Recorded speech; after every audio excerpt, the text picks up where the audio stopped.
Muy bien, y les dijimos, Pablo Cosiner estaba revisando hace como 3 meses que había estado acá. ¿Cómo pasa el tiempo, no? Pasa el tiempo, ¿no? ¿Cómo le va? ¿Qué tal? Buenas noches, ¿cómo estás, Néstor? Pasa el tiempo, llegó el segundo semestre Sí. y el pescado sin vender. Y sí, en realidad hoy está sin vender más que el pescado. La caída del consumo en la Argentina fue tremenda. La última cifra que nos comentaba Came eran del interanual de más del 9% de caída de las ventas. Creo que el último trimestre es el 4%. Obviamente que hay hoy un proceso económico en marcha que busca bajar la inflación a partir de la caída del consumo y la afectación del mercado interno. Una receta que en la Argentina ya la vimos porque hemos tenido casos de inflación cero y desocupación de más del 25%, ¿no? Usted sabe que yo tengo informes económicos, muchos de los informes económicos los llevo a YouTube y en algunos de esos decía en un momento determinado, guarda, van a bajar la inflación, pero la van a bajar por caída de demanda. Y esto es de alto riesgo. Lo que pasa es que creo que vos, Néstor, acabas de plantear un tema fundamental. ¿Qué es bajar la inflación? ¿Es un objetivo en sí mismo o es una herramienta de la economía? No es un objetivo en sí mismo, es una herramienta del sistema económico para lograr un objetivo mayor que es el crecimiento. Si hay una baja de inflación sin crecimiento y mejor redistribución de los recursos, la baja de la inflación te genera desocupación. O sea, vos sos economista y sabes mejor que yo que en economía no hay mucho más para descubrir. Vos a la inflación la bajás sacándole poder adquisitivo a la gente sin aumentar los niveles de producción o con inversión generando mayor nivel de producción sin afectar el poder adquisitivo. El gobierno buscó una receta ortodoxa clásica que en la Argentina lamentablemente ya vimos y eso es lo que hoy está preocupando. Hoy el gobierno no tiene un plan de desarrollo industrial, no tiene un plan de crecimiento, no tiene cómo incentivar a generar mayor nivel de productividad, entonces busca una receta que es a partir del aumento de tarifa, la devaluación y obviamente la caída del consumo, porque nunca las paritarias llegan a igualar la inflación. El promedio en que está cerrando las paritarias hoy en Argentina es 10 puntos menos en algunos casos que la inflación, con lo cual es claro que tendría que bajar la inflación, pero el problema es que a un costo social tremendo, y eso es lo que nosotros queremos ir advirtiendo desde ya. ¿Ustedes no le firmaron una suerte de carta en blanco al gobierno cuando le dijeron sí a los holdouts? No, a ver, nosotros lo que decimos y dijimos es que el gobierno que iniciaba su proceso debía contar aquellas herramientas necesarias que nosotros entendemos que eran positivas y nosotros no íbamos a poner a todo lo que sea negativo para la gente. Cuando se discutió el tema de los holdouts, a pesar de muchos de nosotros tener ciertos reparos, no en que era necesario acordar, sino en la manera en que podía generarse un endeudamiento, lo hicimos a partir de reunión que tuvimos con todos los gobernadores, y claramente los gobernadores, creo que con mucha anticipación, planteaban de que iba a ser necesario en Argentina niveles de inversión para las provincias, independientemente de la estrategia del gobierno nacional. Y de hecho, particularmente nosotros no nos arrepentimos porque gracias a esa decisión, hoy por ejemplo la provincia de Salta pudo tomar un crédito de 300 millones de dólares y el gobernador Urtubey plantear este plan bicentenario, que son las medidas contracíclicas, ¿no es cierto? ¿Qué quiere decir? En medio de la crisis, no acompañar la crisis con crisis, sino generar mayor nivel de inversión. Si la Argentina no hubiese salido del proceso del default, acordando con los holdouts, Salta no hubiese podido ingresar al mercado internacional, con lo cual creo que la decisión es correcta de haber salido del default. Ahora ya es responsabilidad del gobierno nacional. ¿Qué hacemos con eso? Cómo maneja la deuda, ¿no? Pero vuelvo a decir, si nosotros no hubiésemos acompañado esa decisión, las provincias, entre ellas la provincia de Salta, no hubiese podido acceder al financiamiento de las obras que el gobernador está planteando. En esa votación ustedes acordaron, el bloque justicialista, si la memoria no me falla, el bloque renovador, ponerle algunos límites al endeudamiento. ¿Hay riesgo de endeudamiento? Porque la tentación es muy grande. Nosotros, una de las condiciones que pusimos para votar la ley era fijar el límite de 12.500 millones de dólares en cuanto a ese endeudamiento puntual para atender este acuerdo, ¿no? Nosotros no votamos el artículo del acuerdo. Nuestro bloque no votó negativo el acuerdo en sí. Lo que votó favorable es la derogación de las leyes que impedían el acuerdo La ley Cerrojo. Exactamente, y el límite. Porque entendemos que el acuerdo en cuanto al monto que debía llegar es producto de facultades del Ejecutivo en el cual el Congreso no había intervenido en la negociación. Ahora, hay que seguirlo muy de cerca el proceso de endeudamiento de la Argentina porque este tipo de visiones suelen intentarse mucho con los endeudamientos y ahí hay que ver cuándo el endeudamiento, como todo proceso de crecimiento, en la casa también pasa, vos querés mejorar tu casa, tomás un crédito hipotecario, querés cambiar el auto, un crédito prendario, un financiamiento que te hace la concesionaria, que te busca crecer. Ahora, es positivo si tus ingresos sirven para atender ese crédito. Si no te alcanza, terminas en un endeudamiento tremendo. Bueno, la administración del Estado es lo mismo. Hay que tener mucho cuidado y hacer un proceso de seguimiento sobre la deuda argentina, porque por ahí estas administraciones de tipo liberal son muy proclives a tomar deuda excesiva a veces, ¿no? Además hay un paralelismo entre crecimiento de la deuda y fuga de capitales. Todas las estadísticas lo muestran. A la medida que crece la deuda, crece la fuga de capitales paralelamente. Fundamentalmente porque siempre hay mercados cambiarios muy abiertos. Sí, y además también convengamos que las situaciones internacionales en cada momento determinan también la llegada de inversiones o la salida de capitales. Si bien hoy la Argentina ha salido del default, ha vuelto a ingresar al mercado de capitales, las provincias están saliendo a buscar fondos para inversiones en infraestructura, todavía no se ve la llegada de capitales reales de inversión a la Argentina, inversiones que generen crecimiento, ¿no? Ya vamos a abordar particulares o privadas, digamos. Ya vamos a abordar ese tema porque me parece que los inversores extranjeros esperan algo más que un gobierno amigo de los mercados. Miran no solo 4 años, miran a 10 o 12 años, miran la proyección. No, y además que hoy el gobierno da la sensación que también tiene una puja interna de visiones, ¿no? Está la gente del Banco Central que plantea las tasas de interés altas para evitar que el circulante de dinero sea a través del consumo, o la inversión, mejor dicho. Entonces con eso se aseguran que no haya un pico inflacionario. Y por otro lado, cierto sector del Ejecutivo que disputa y dice, bueno, con las tasas tan altas es imposible que lleguen inversiones, porque como decir, a ver, ¿para qué yo voy a invertir en colocar una fábrica en Argentina con el riesgo que implica si yo puedo ir al circuito financiero y tengo sin riesgo más rédito que lo que sería poner una fábrica? Esa es la discusión de la Argentina de hoy, que vemos que el gobierno no termina de resolver y que eso es lo que está demorando el crecimiento en Argentina. Y hay otro elemento interesante también. ¿Para qué voy a ir a invertir en una fábrica, en un mercado deprimido, si lo puedo abastecer desde afuera con importaciones libres? Ese es el tema, aquellos que creen que la regulación del precio interno lo van a hacer a través de la apertura indiscriminada de importaciones. Hoy, claramente, la industria textil, la industria del calzado, la del juguete, la de la madera. Hemos tenido problemas, incluso a vos te va a sorprender, pero ciertos aspectos de la economía regionales, como especies, hubo que hacer gestiones. De Perú estaban trayendo Hubo que hacer gestiones a nivel nacional porque se estaba afectando el mercado interno con especies.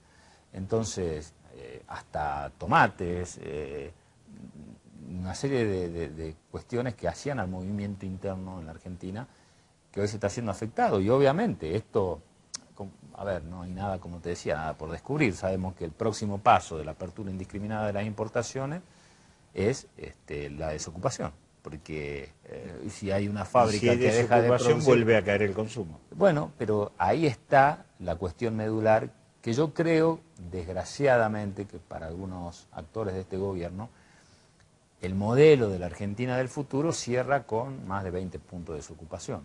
O sea que el modelo sería toda una definición eso, una inflación estabilizada en determinado porcentaje, una desocupación que crecería hasta un poco más del 20%, y con lo cual habría un sector de la población que se desarrollaría y un sector importante, que siempre son los más afectados, los que no logran inclusión, pero ese modelo es muy perverso, ¿no? Lograr una estabilidad inflacionaria a costa de más del 20% de desocupación, y la verdad que ojalá no llegue a suceder. Anoche lo escuché decir a Macri algo que a usted tendría que quitarle el sueño. Le preguntaron qué condiciones eran necesarias para invertir y dijo básicamente que los trabajadores no sean tan exigentes de regulación laboral, algo que el menemismo hizo, y que el peronismo sea más tolerante.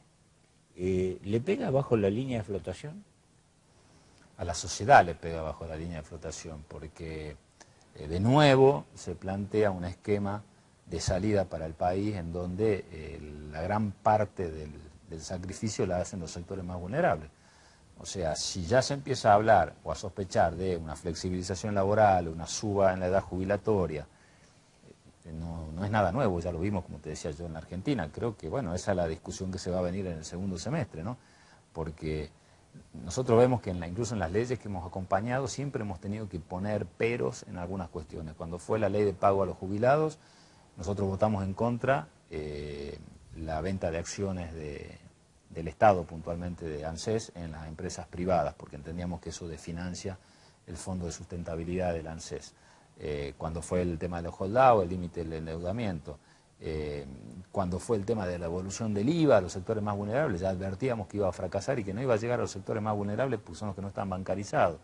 O sea, creo que al gobierno le falta una cuota de realidad y que está muy al modelo de la Ciudad de Buenos Aires. Hoy hablábamos con un grupo de beneficiarios del Procrear, lo que representa el cambio del sistema Procrear. El Procrear, que estaba ideado por un crédito para construir, a partir de ahora pasa a ser un crédito para comprar, un crédito hipotecario en donde no genera ningún tipo de reactivación. Es un gran error destinar 25.000 créditos, solamente el banco te da el dinero, vas y vos ves cuál es el departamento, con la casa hecha, con lo cual, ¿eso para dónde cierra? Para dónde no se construye, la Ciudad de Buenos Aires. Lo que nosotros necesitamos es el crédito hipotecario destinado a la construcción. ¿Para qué? Para que se genere en nuestras economías, fundamentalmente en las más alejadas de los centros fundamentales de consumo, la actividad de la construcción, la mano de obra, el trabajo en los corralones y lo que se genera alrededor de eso. Son visiones muy distintas en donde en la medida que avanza el tiempo vamos viendo la profundización de las diferencias. Y respondiendo de una pregunta que vos planteabas recién, gobernabilidad y oposición. ¿Cuál es el límite? No son definiciones contrapuestas, son complementarias. Uno como oposición puede garantizar gobernabilidad y a la vez oponerse a las medidas que son contrarias al interés de la gente. ¿Pero no hay un mundo de choque? No, si vos sos irresponsable, sí. O sea, si vos, por decir no siempre, buscás boicotear al gobierno, sí sería irresponsable. Ahora, si vos decís lo que está bien yo lo acompaño y lo que no, no. Ahora va a venir la discusión, por ejemplo, política sobre la reforma, que nosotros, ¿cómo no vamos a acompañar un proceso de reforma política si en Salta fuimos quienes dimos el puntapié inicial? Pero seguramente no nos vamos a encontrar en otra cuestión, en lo que se desarrolle a un modelo económico que si sigue profundizando esta visión y nos va a encontrar cada vez más lejos. Eso lo tengo claro, pero te voy a complicar el escenario. Mañana viene el gobierno nacional y dice necesitamos autorización para mayor nivel de endeudamiento porque se nos está cayendo la economía a pedazos y necesitamos aumentar el nivel de endeudamiento. Bueno, primero que muestren las cuentas de cuánto están endeudados hoy. Y segundo, ¿para qué quieren? ¿Y si te dicen se me cae el gobierno? Es que yo creo aunque las cuentas no den. Es que si hay un sobreendeudamiento y no hay con qué respaldarlo, el gobierno se te puede caer igual, por insolvencia. Entonces hay que tener, en ese momento, sentar los equipos técnicos del gobierno y lo que podamos aportar desde la oposición y buscar otra salida. Yo creo que, a ver, una oposición no garantiza gobernabilidad cuando uno se niega, no hace una contrapropuesta. Por ejemplo, volviendo al tema de si se venden o no las acciones, cuando el gobierno plantea vender las acciones del Estado en las empresas privadas, nosotros decimos no financiemos el pago a los jubilados descapitalizando al Estado. Lo financiemos con la renta que te dan los bonos, las acciones, con el sobrante del endeudamiento que ya autorizamos. Entonces nosotros planteamos propuestas alternativas.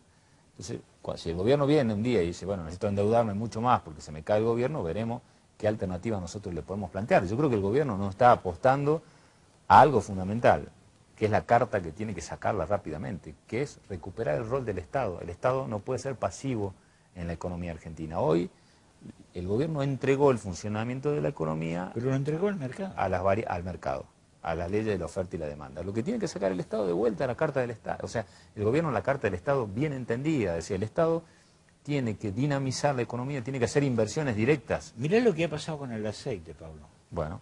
Es decir, esa es la respuesta del mercado, el comportamiento de todos los agentes económicos, fabricantes, intermediarios y consumidores, que se vuelven todos locos, y entonces consumidores que quieren ir a comprar 2, 3, 4, 10 botellas de aceite para ahorrar. No, pero para eso en una de esas 100 el pesos. gobierno tiene la Súper herramienta que es la ley de la nueva ley de relación entre la producción y el consumo, ex ley de abastecimiento. El gobierno no tiene que tener miedo en aplicarla, tiene que defender a los usuarios, tiene que defender a los consumidores. O sea, el gobierno debe sancionar a aquellos supermercados o comercios que te dicen, yo le vendo una botella de aceite si usted además de eso compra 4 productos más. Eso quiere decir que el aceite lo tienen guardado.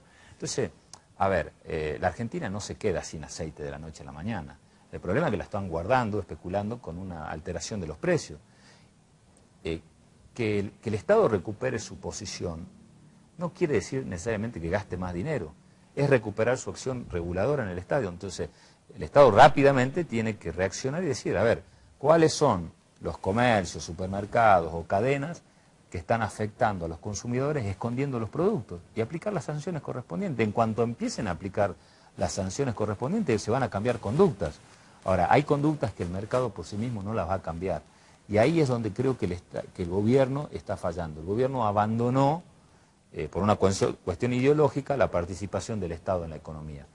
Y el problema es pasar de un extremo a otro. O sea, ni el Estado lo va a resolver todo, ni lo va a resolver todo el Estado, ni lo va a resolver tampoco el mercado. Es el punto intermedio. Creo que es la gran avenida donde hoy circulan la mayoría de los argentinos. Tengo algunas cosas puntuales, y esta va con cierta chicana.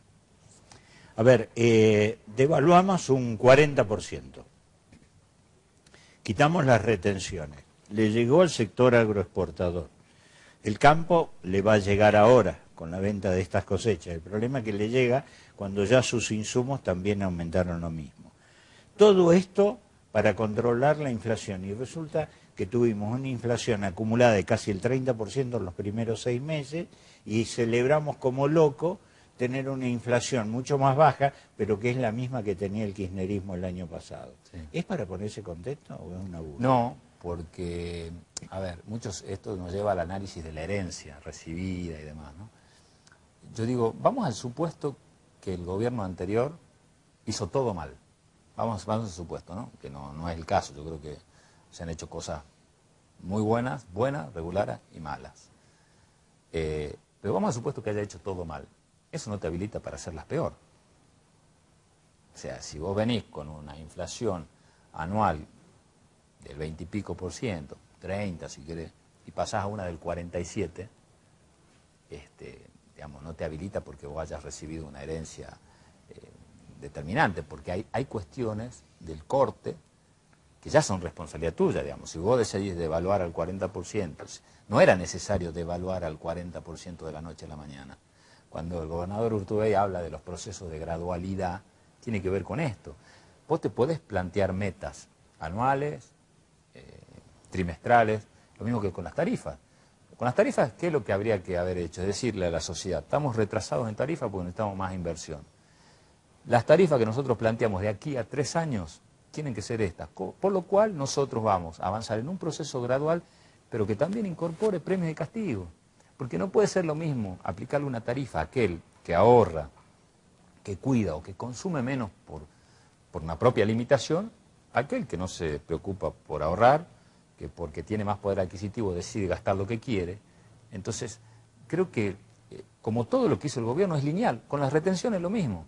No es lo mismo bajar las retenciones de 5 puntos a todos por igual, que no genera competitividad, a decir no, yo voy a aplicar diferencialmente las retenciones, voy a bajarlas, pero a los sectores de economías regionales, a los que están más distantes a los puertos, a los que están más distantes a los centros de consumo, le bajo más, o le bajo menos al resto. Hoy, ¿cuál es el problema que tenés? Que le bajaron retenciones a todos por igual, entonces hoy los sectores más alejados te están planteando el problema del flete, pero esto ya lo sabíamos. ¿Por qué no se aprovechó la oportunidad ahora donde se bajó las retenciones para hacer políticas diferenciales? Eso es lo que está faltando en la Argentina. Cuando nosotros aprobamos la ley PYME recién, por primera vez, pero esto porque no hay mayoría hoy y nos han permitido hacer modificaciones, logramos poner políticas diferenciales por regiones en lo que son el subsidio a las tasas para préstamos a pymes, y además de todos los beneficios que se dé, tiene que haber un adicional entre el 5 al 15% más de mejora para pymes de economías regionales. Entonces, por primera vez logramos que entiendan, pero obviamente por una necesidad de que la ley salga, era la necesidad del gobierno, de que hay que empezar a planificar el país de otra manera. Y creo que esto es lo que le está faltando al gobierno, son soluciones lineales, en retenciones, en beneficios fiscales, y eso no genera competitividad, que es lo que le está faltando a ciertos sectores del país. Tengo otro tema. Se emitió la semana pasada un decreto, 85% de obras y de inversión en el Gobierno Nacional en Capital Federal y Provincia de Buenos Aires, 15% restante en los 22 distritos. ¿Es real esto? Porque bueno, me parece que es para poner el grito en el cielo. Bueno, de hecho es tan preocupante que el gobierno recurra a un decreto de necesidad de urgencia y no a una ley. Si el gobierno estaría tan convencido que es bueno, haría lo que hace normalmente con estas leyes que manda al Congreso, manda un proyecto de ley.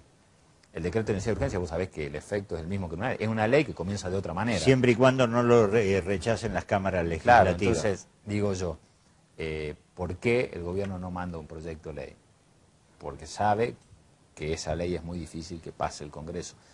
Nosotros no tenemos problema en discutir el fondo del conurbano bonaerense, cuando discutamos la coparticipación de las provincias. Entonces, nos parece, de una visión muy centralista, resolver solamente el problema del conurbano bonaerense o de la provincia de Buenos Aires. Yo sé que hay problemas de fondo de inversión, que falta dinero, que dicen que la provincia de Buenos Aires recibe menos de lo que tendría que recibir, que hay una discusión que está planteando la gobernadora de la provincia de Buenos Aires, pero también muchas provincias, entre ellas la provincia de Salta, hace mucho tiempo reclama esta discusión.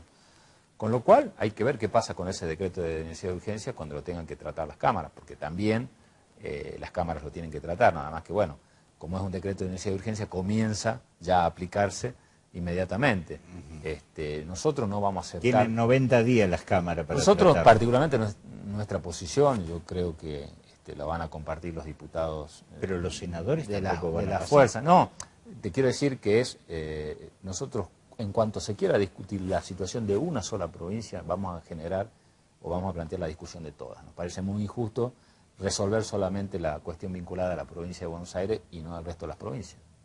Particularmente hay una cuestión que creo que también es esencial. En los últimos días ha tomado cierto, y en esto sabés bastante, cierto cariz de que el gobierno nacional tiene mayoría o está al borde de alcanzar la mayoría en el Consejo de la Magistratura.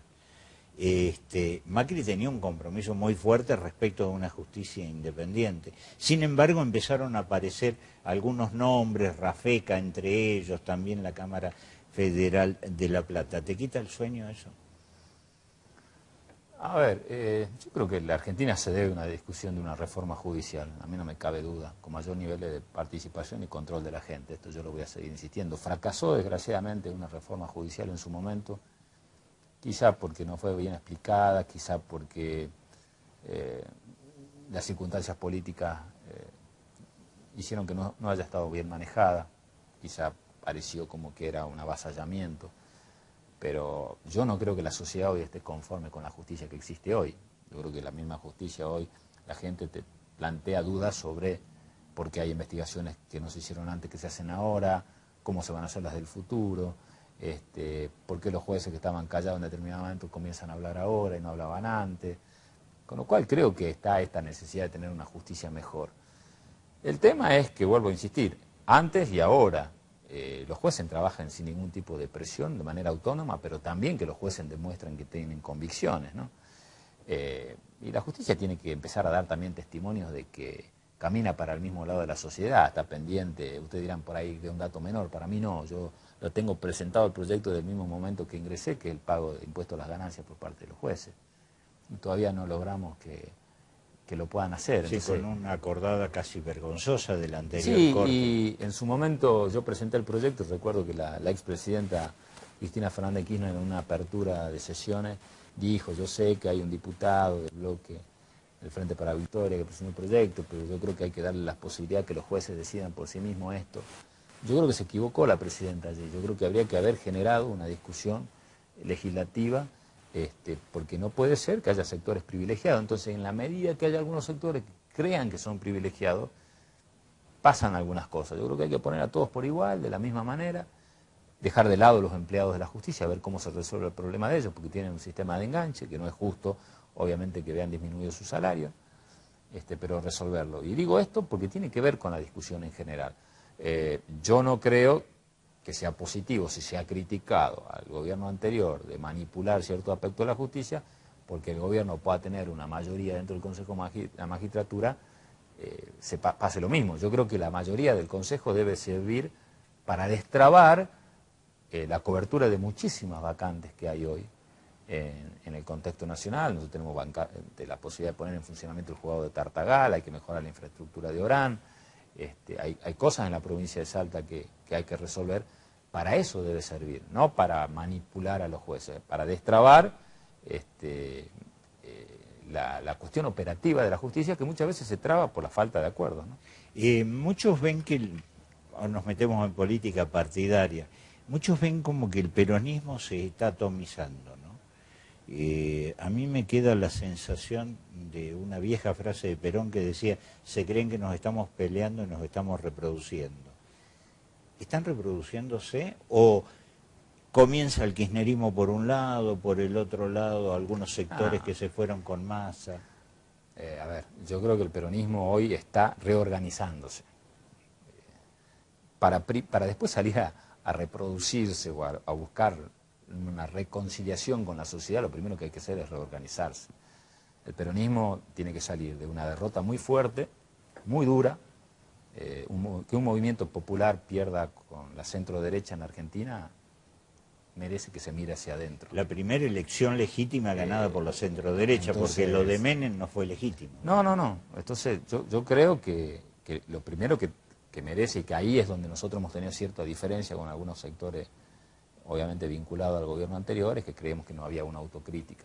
Creo que hoy la amplia mayoría del peronismo está entendiendo esta cuestión de la autocrítica, y a partir de esa autocrítica generar nuevo liderazgo. El peronismo necesita nuevo liderazgo para volver a interpretar a una sociedad. Y para mí lo fundamental es que el peronismo vuelva a ser opción de gobierno en Argentina por mérito propio, no por error ajeno. Esta cuestión de desearle que al presidente le vaya mal, que desgraciadamente hay mucha gente que todavía actúa así por una cuestión de revanchismo, para mí es el peor error. Pero ¿por qué no por defenderlo a Macri? Porque cuando un gobierno le va mal, siempre paga el pato el mismo, que es el sector más vulnerable, porque el que tiene espalda aguanta. Gobiernos buenos, gobiernos malos, siempre hay un grupo determinado que le va siempre bien, con gobiernos buenos y con gobiernos malos, siempre tiene cómo arreglar económicamente su situación. Pero hay sectores que son los más vulnerables, los que están en esa franja de crecimiento que hablábamos recién, que va del 8-9% de desocupación al 25, 26, 27, esa franja, cuando un gobierno le erra y fracasa, le va mal y cae fuera del sistema. Nosotros sabemos que cuando hay argentinos que caen fuera del sistema, después es muy difícil volverlos a incorporar.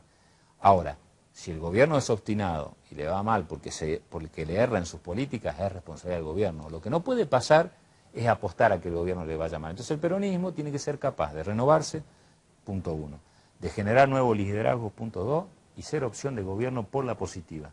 Y en ese marco nos va a encontrar hacia el 2019. Ahora, ¿qué pasa cuando vos ves que las medidas apuntan a un sentido y sabés lo que se viene? Vos recién me lo decías. Es decir, devaluás, quitás retenciones, abrís determinadas cuestiones que tienen que ver con el mercado y la resultante va a ser tenemos un ejemplo claro. ¿Sabes cuál es la manera de proceder ante eso cuando uno ve que el gobierno se equivoca? Es decirlo, y cuando se corrobora, decir, lo habíamos advertido. Yo te voy a dar dos ejemplos. Cuando discutimos la famosa ley de antiempleo, que le dicen algunos antiempleo y nosotros decíamos antidespido. Sí. Nosotros decíamos que por lo que se venía en la Argentina, esa ley era necesaria. No era la mejor ley, pero en este marco de inestabilidad había que proteger el trabajo. Ni siquiera estamos planteando generar más trabajo, proteger el trabajo. y que esta ley, que sin ley tampoco se garantizaba nuevos puestos de trabajo, porque algunos decían no, que la ley, bueno, la ley la vetó el presidente. En Salta tenemos 50 despedidos de Coca-Cola, el Mazalín despedió 80 personas, Escaña suspendió 2.500 trabajadores. No hay sector hoy donde no te diga que hay un día más con más desempleo. Entonces ahí se equivocó el gobierno, porque no había que haber vetado esa ley. Lo que habría que haber dado es la emergencia laboral un tiempo determinado para permitir el acompañamiento de los sectores más vulnerables del esfuerzo del crecimiento en Argentina. Y el segundo punto, el tema de lo que pasó con las tabacaleras. En el mes de abril nosotros advertimos que no había que aumentar impuestos internos, que lo que había que hacer era consolidar el descuento del 21 al 7% del FAS, del Fondo de Asistencia Solidaria, y no generar más presión tributaria. El gobierno que decía, no, con más impuesto interno vamos a bajar el consumo del cigarrillo, vamos a recaudar más, porque el impuesto es mayor y vamos a distribuir al sector del tabaco más. Mentira. ¿Qué pasó? Aumentaron el impuesto interno, la gente no dejó de consumir el cigarrillo, pero se fue al comercio ilegal y cayó la recaudación y hoy tenemos las tabacaleras despidiendo gente. En Buenos Aires es muy difícil de entender esta discusión porque nosotros la hemos dado, no la entendió el gobierno. El gobierno tiene un condimento de sectores anti-tabaco muy importante. El problema de la discusión del tabaco como problema de salud se hace por salud. Ahora, hasta tanto haya un reemplazo de la producción tabacalera por otra alternativa, nosotros no podemos poner en riesgo más de 1 millón de puestos de trabajo en la Argentina. Entonces, esa cuestión fanatizada son las que generan. Bueno, ahí te di 2 ejemplos de cuestiones que uno había advertido que iban a andar mal, y fueron mal. Entonces, esa es la manera, creo yo, de trabajar. Cortito, porque ya tengo los otros invitados. ¿El kirchnerismo fue? Sí, yo creo que fue una etapa terminada por la derrota, por la propia decisión de ciertos sectores de no convalidar al peronismo hoy como opción. Y bueno, como toda etapa política en la Argentina tiene un comienzo, tiene un final, y hoy creo que la posición es revalorizar al peronismo en su propia identidad, trabajar, como te decía, sobre nuevos liderazgos. Nosotros de Salta, y para hacer un cierre no menor, tenemos una expectativa muy grande. Yo estoy convencido que Juan Manuel Bertoldo va a ser presidente de la Nación, a mí no me cabe duda. La cuestión es trabajar bien, y creo que es un desafío fuerte. Y yo lo digo de esta manera porque en ese proceso de surgimiento de nuevos liderazgos, de renovación y de generación de propuestas alternativas, nosotros de Salta tenemos una carta muy importante, que hay que cuidarla, que hay que ayudarlo a que gestione bien aquí en Salta, pero creo que cierta dirigencia tiene que despertar a eso, y creo que desde Salta la verdad que tenemos una oportunidad inigualable de generar un proceso de justicia para el interior. Creo que tenemos un dirigente ideal para eso, y tenemos que ir cuidando nuestra responsabilidad de gobierno y de gestión, pero a la vez haciendo crecer este liderazgo. Gracias por haber venido, Pablo. No, gracias a vos. Te había prometido una charla larga, la tuvimos. Muchas gracias. Nosotros ya volvemos.